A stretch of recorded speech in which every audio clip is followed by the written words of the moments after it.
podcast foi produzido e editado por VZ7 Produtora.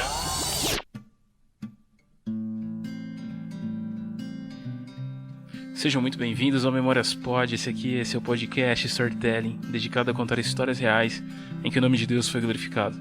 Essa semana a gente continua aqui contando a história do irmão Pyo Seol-Kim, o cara aí que fugiu da Coreia do Norte. E sinto muito em dizer, mas essa é a última parte da nossa história. Antes da gente começar, tem aqui um recadinho da VZ7 Produtora para vocês. Já volto. Se você pensa em começar o seu podcast, ou até mesmo já tem o seu projeto e quer fazer um upgrade na qualidade, eu te convido a conhecer a VZ7 Produtora. Se você curte o nosso trabalho e precisa de alguma solução de áudio e multimídia, entre em contato conosco e faça seu orçamento. Edição e produção de podcasts, chamadas para eventos, vídeos institucionais e muito mais para o seu projeto. Entre em contato conosco pela nossa página do Instagram, o VZ7 Produtora, ou você pode mandar um e-mail para nós, vz7produtora@gmail.com.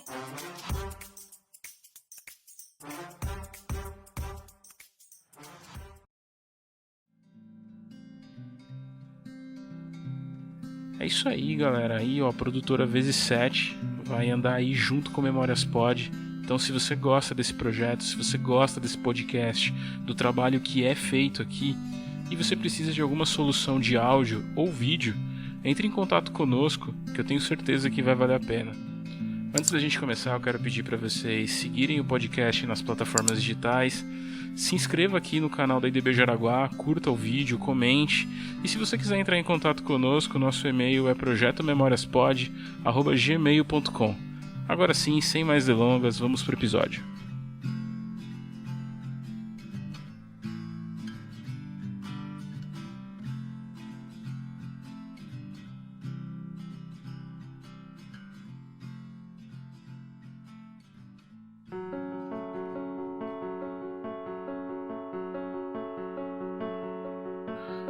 A vida na China era muito diferente e, sem dúvidas, muito melhor que a vida na Coreia.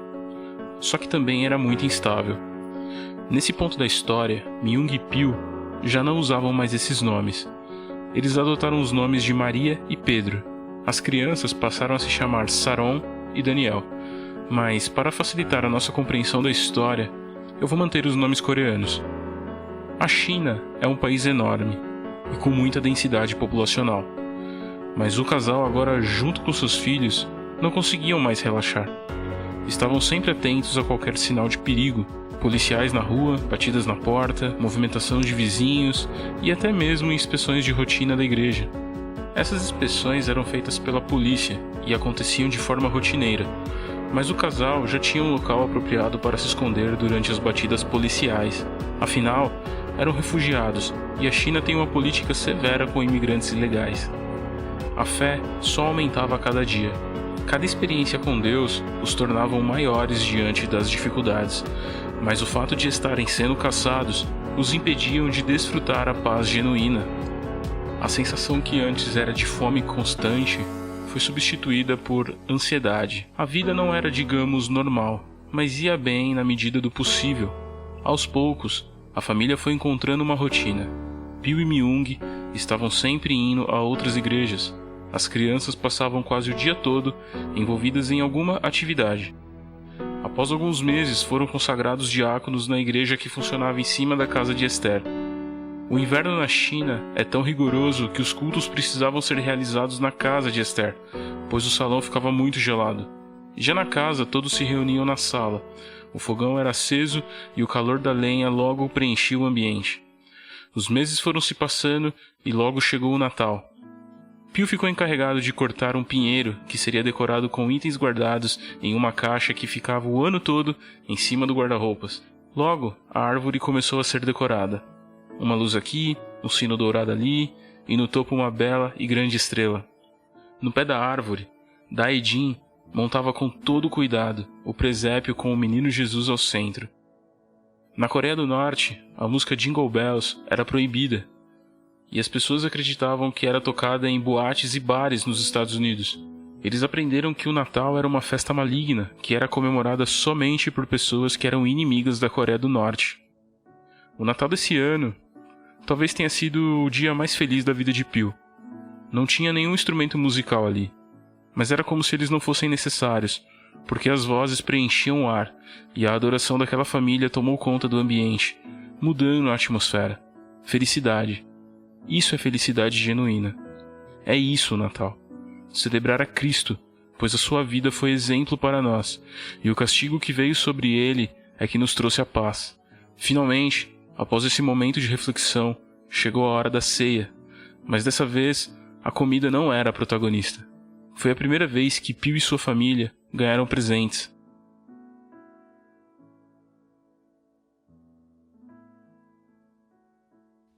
Certo dia de primavera, Miriam, a filha de Esther, saiu de sua casa e foi visitar a sua mãe como costumava fazer sempre. O que ela não sabia é que ela estava sendo seguida pela polícia secreta. As batidas na porta pareciam que iam derrubar o prédio. Pio e sua família seguiram o protocolo e foram para o esconderijo que havia na casa.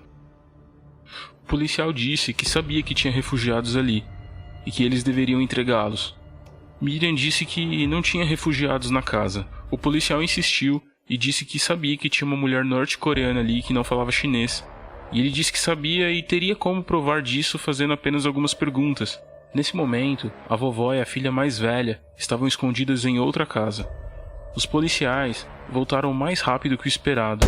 Ao ouvir as batidas na porta, Esther grita em coreano para que eles fujam.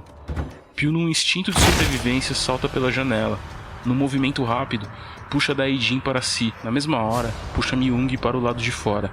E em meio ao desespero, saem correndo pelas ruas da cidade. Pio fica para trás. Ele estava preocupado com Esther, mas a sua atitude resultou na separação da família.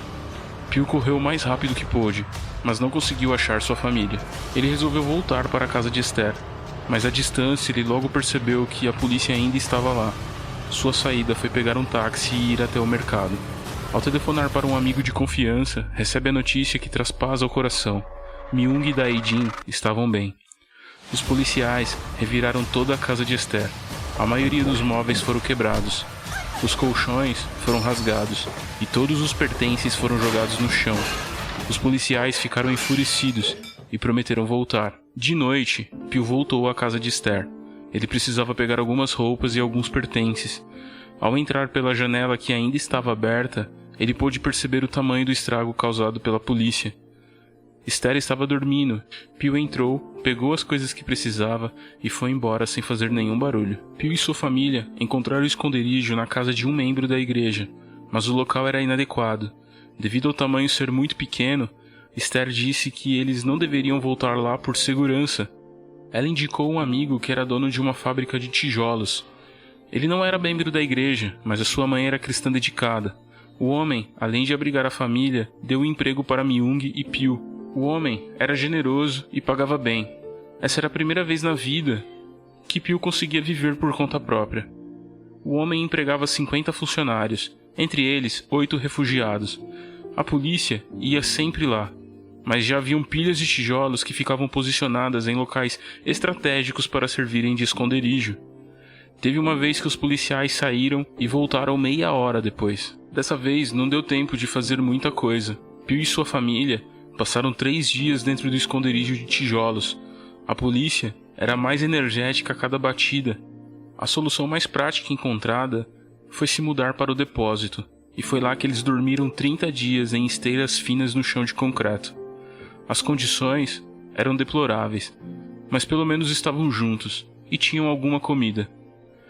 Pode parecer a maior loucura o que eu vou dizer agora, mas Pio e Myung iam aos cultos de quarta, sexta e sábado. Num desses cultos, o pastor Tiago veio trazer uma palavra. Ele tinha ótimas notícias. Ele disse que tinha metade do valor necessário para a fuga para a Coreia do Sul. O dinheiro seria usado para despesas com guias, comida e transporte. O pastor ainda disse que tinha uma multidão orando por eles e que Pio tinha que estar preparado, pois a partida poderia acontecer a qualquer momento. Tem uma coisa, pastor. A minha mãe, ela tá doente, o senhor sabe. Ela tá muito doente. A viagem seria praticamente um teste de resistência. Eles passariam por rios, caminhariam por longas distâncias debaixo de calor intenso. Pio, que já estava triste, se esvaiu em lágrimas. Ele havia acabado de se dar conta de que sua mãe teria que ficar. Apenas algumas semanas depois disso, o telefone tocou. Esther disse que havia chegado a hora. O presbítero Cha preparou um jantar de despedida. O jantar tinha um clima de alegria e tristeza, pois despedidas não são fáceis. Tudo isso coloca um ponto de exclamação na jornada até aqui. Essa noite termina no desconhecido para a família. A única certeza era que Deus estaria com eles. Na manhã seguinte, Pio, Myung, Dae-jin e Sung estavam na ferroviária para finalmente partir. Após a dura despedida da vovó, chegou a hora de se despedir de Esther. Esse é um momento agridoce na nossa história. O abraço de Myung e Esther foi mais longo que o normal. Ali tinha gratidão, admiração, respeito. O coração acelera. Ao colocar o primeiro pé dentro do trem, a família de Pio embarca junto com o guia rumo à distante cidade de Kunming. A viagem era muito longa, mas para eles foi como uma festa. Toda parada era um evento. Em Kunming, a outra pessoa assumiu a função de guia, e foi essa pessoa quem deu abrigo para eles na cidade. Depois de passar a noite, veio uma longa viagem de 1 dia e 1 noite, de ônibus. Quando a viagem acabou, houve o primeiro susto. Havia uma simples fiscalização entre fronteiras. Mas Pio era um homem que já tinha vivido muita coisa. Será que eu devo olhar para o guarda? E se ele me perguntar alguma coisa? Estranho, o guia não disse nada. O guarda se aproximou com um olhar severo, fez algumas perguntas para o guia e os deixou passar. A partir desse ponto, a viagem tinha um novo desafio. Os guias não falavam coreano e toda a comunicação era feita através de sinais. Os dois chegaram em uma moto, pegaram a família e foram para a casa de um deles. Chegando lá, apesar do calor, a família foi instruída a mudar de roupa. Agora eles estavam vestindo calças pesadas e blusas de tecido grosso. Sem muitas perguntas, eles partiram. 3 horas de caminhada sobre o sol quente os levaram até uma selva de mata fechada. Os guias faziam o que podiam para tentar qualquer comunicação e conseguiram de alguma forma dizer que em cerca de meia hora estariam na fronteira de Laos. A interpretação de sinais feita por Pio era até boa, exceto a parte da duração da viagem. Não seria meia hora. Eles gastariam cerca de 4 horas para chegar até a fronteira e passariam por colinas e arbustos cheios de espinhos. Agora sim aquelas roupas faziam sentido. Sentimento de esperança. Vai virando angústia, ansiedade e logo vira desespero. Quando os guias admitem para Pio que estão perdidos naquele lugar. Os guias disseram que iriam sozinhos procurar o rio, e a família deveria aguardar até que eles voltassem. A comida e a água já haviam sido consumidas. Pio logo se lembrou das histórias que ouvia na Coreia sobre pessoas que eram enganadas e vendidas como escravas para passar o resto de suas vidas trabalhando para plantadores de papoulas. Essa região entre Vietnã, Laos, Myanmar é dominada por esses cartéis de drogas. Os 4 deram as mãos e oraram. Vamos pedir a Deus para que Ele nos ajude. Senhor, nós não podemos sobreviver aqui por muito tempo. Senhor, nós precisamos de Ti. Nós precisamos que o Senhor seja o nosso guia. Amém. A noite foi se aproximando e nenhum sinal dos guias. Myung já chorava há algum tempo, e as crianças se aconchegaram junto aos seus pais.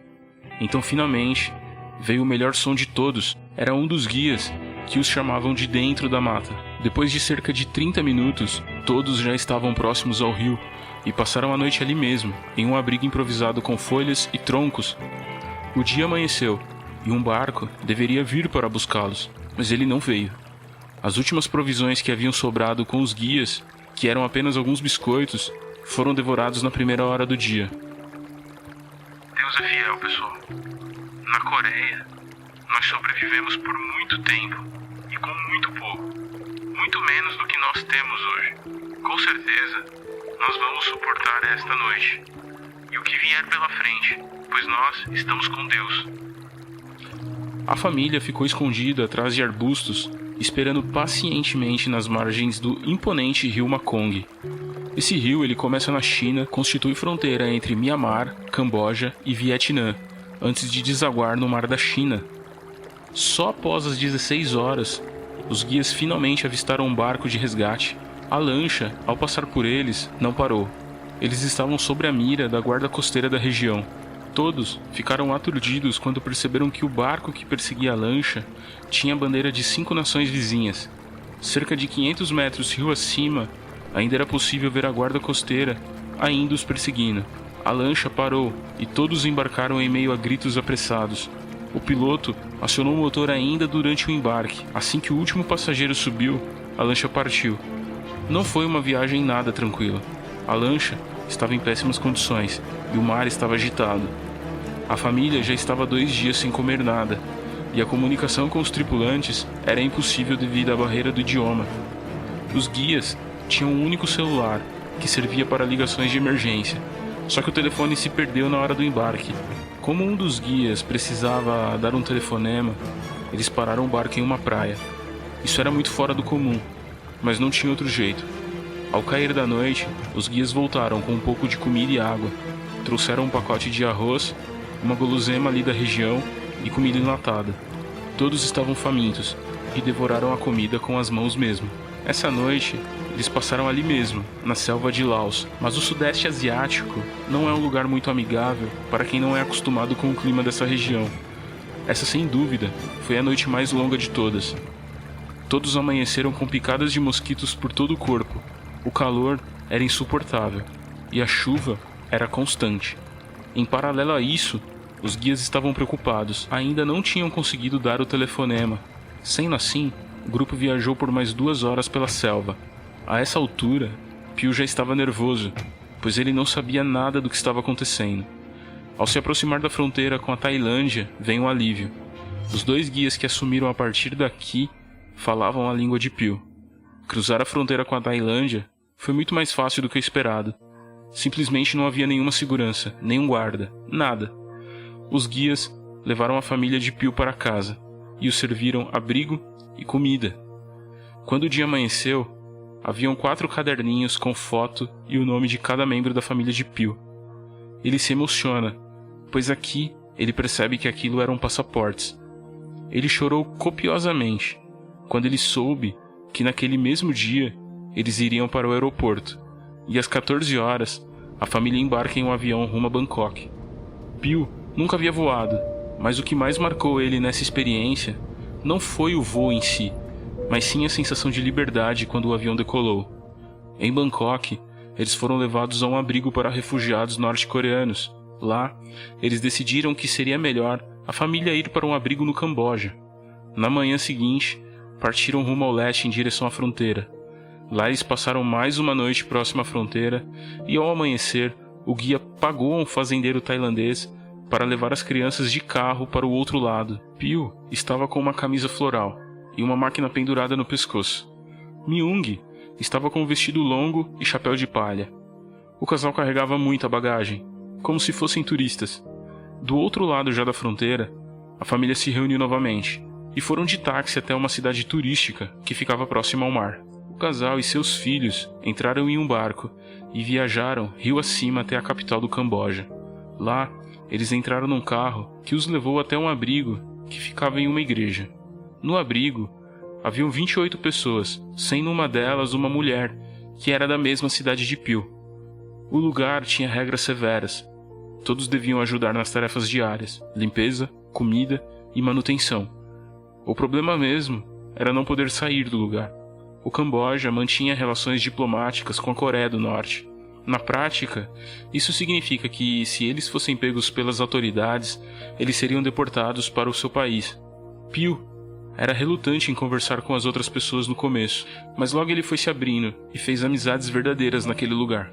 Nesse período, ele pôde constatar que a maioria das pessoas ali recebeu ajuda de grupos cristãos. Uma parte recebeu ajuda de empresários e um outro grupo muito pequeno chegou sozinho mesmo, se agarrando na própria força e num sonho de liberdade. As regras para escolher quem iria primeiro para a Coreia do Sul não eram claras. Normalmente, idosos e grávidas iam primeiro, depois famílias e, por último, as pessoas que chegaram lá sozinhas. Mas no final das contas, ninguém permanecia lá por mais de 3 meses. Na manhã em que Pio descobriu que chegou a sua vez, ele não conseguiu acreditar naquilo.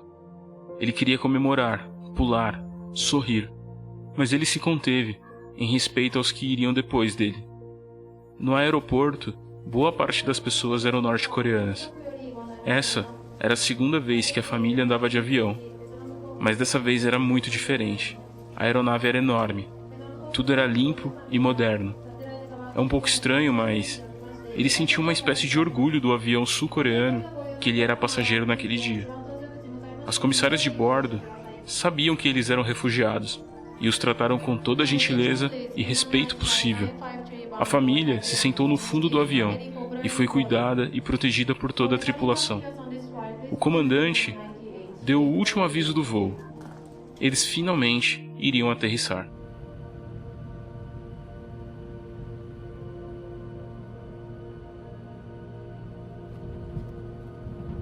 Agora, Pio já não conseguia mais manter o controle. Era muita emoção. As lágrimas fluíam como um rio. Um rio que carregava toda uma história de tristeza e opressão. Não existe nada que possa preparar uma pessoa para um momento como esse. Enquanto o avião taxiava pela pista, Pio estava com o olhar fixo no horizonte.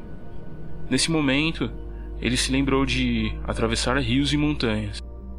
Ele se lembrou de ser preso e torturado, do tempo que ficou longe de seus filhos, dos dias sem água e sem comida. E apesar de tudo isso, ele sentia que tinha valido a pena. Ao chegar, foram recebidos por pessoas do governo.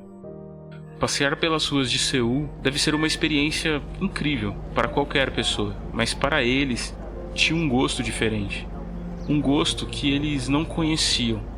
Era como se o vento tivesse um gosto bom. Era como se a vida ali tivesse mais cor. Isso é a liberdade, Pio. Esse é o gosto da liberdade. 6 de fevereiro de 2002. Essa é sem dúvida uma data que nunca vai ser esquecida por essa família. Esse foi o dia em que Pio recebeu as chaves do seu apartamento, um lindo imóvel, mobiliado, localizado em uma zona tranquila da cidade. Isso é realmente meu? A resposta era sim e não. O apartamento é custeado pelo governo por 1 ano. Além disso, você vai receber o salário mínimo por 1 ano, mas após isso, vocês ficarão por conta própria. Myung fazia aulas de costura e sonhava em trabalhar com moda. Pio fazia cursos de construção, carpintaria e decoração de interiores. Em mais um momento de reflexão, Pio So pôde se lembrar de tudo que passou mais uma vez.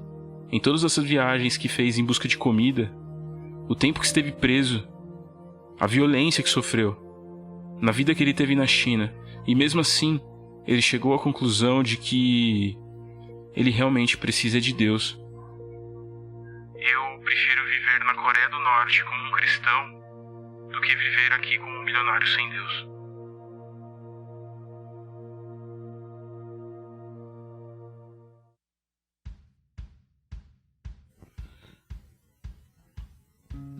É isso aí, galera. Esse foi mais um episódio do Memórias Pod. Eu espero que vocês tenham gostado.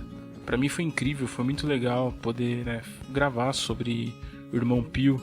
Foi muito impactante pra mim aprender sobre a história desse povo, entender como eles vivem. E chegou ao fim, né? Chegou ao fim aí. Eu não sei o que vocês acham, mas poxa, pra mim os meus episódios favoritos são esses. São os que eu mais gostei de fazer, os que eu mais gostei de gravar até aqui. Bom, mas me conta o que você achou lá na página do Instagram, lá o MemóriasPod, ou através do nosso e-mail, né, o projeto memoriaspod@gmail. Antes da gente encerrar aqui, eu quero ler uma mensagem que o Estevão Afonso deixou pra mim aqui na minha DM. Shalom, boa noite. Recentemente descobri o seu podcast e achei fantástico. Parabéns, qualquer um que ouvir vai repensar sobre sua vida com Cristo. E gostaria de sugerir para um eventual futuro um capítulo de vocês sobre... Aí ele dá aqui 2 sugestões, né? O Dwight Moody e o Charles Spurgeon. Cara, com certeza vai ter episódios desses heróis da fé aqui, cara. Sou muito fã, com certeza vai ter. Ô, meu irmão, obrigado aqui por escrever, obrigado pelas suas palavras aí. Que Deus abençoe a sua vida, brother, de verdade. Tem aqui também uma mensagem aqui do meu queridíssimo irmão aqui, o Wellington Tavares. Ele é um ouvinte assíduo aqui do Memórias Pod. Irmão do céu, maravilhoso te ouvir. Que isso, brother? Que Deus te ilumine grandemente sempre. Não, cara, que Deus ilumine a sua vida, brother, a sua família aí, que Deus te abençoe. Obrigado aí pela audiência. E tem aqui um e-mail do Wesley Santos. Boa tarde, Leandro. Assisti já há várias vezes o primeiro episódio do Memórias Pod. Muito fantástico saber sobre o avivamento da Rua Azusa. Eu e minha casa sentimos uma forte presença do Espírito Santo através dessa mensagem. Parabéns pela iniciativa. Como sugestão, eu gostaria de deixar a história de Charles Finney. Tenho certeza que ficará incrível. Cara, eu vou fazer sim. Eu tenho uma lista enorme aqui de sugestões, mas vai dar tudo certo. Vai dar tudo certo. E, cara, a Azusa é uma história que eu tenho um carinho muito grande. É um episódio que eu tenho um carinho muito grande. Ele foi gravado assim com um equipamento muito simples. E ele deu certo assim mais na vontade mesmo de fazer, cara, porque eu não tinha nada assim pra gravar. Ele foi gravado com um microfone muito simples, um microfone de karaokê mesmo, e foi ligado num pedal de guitarra pra poder passar pro computador. Ou seja, resumindo, eu não tinha equipamento, cara. A única coisa que eu tinha era muita vontade de contar essa história. E o Memórias Pod é isso, né? São histórias reais em que o nome de Deus é glorificado. Então a lição que eu tiro disso é que, cara, se você quiser fazer alguma coisa, tocar algum projeto, apenas comece, cara. Apenas faça, porque Deus é fiel. É isso aí então, Wesley. Obrigado por ter escrito, brother, de verdade. Eu vou ficando por aqui, já tá bem tarde. Essa edição aqui demorou e eu preciso descansar. Então que você tenha uma semana abençoada. Deus abençoe sua vida, meu irmão. Tchau.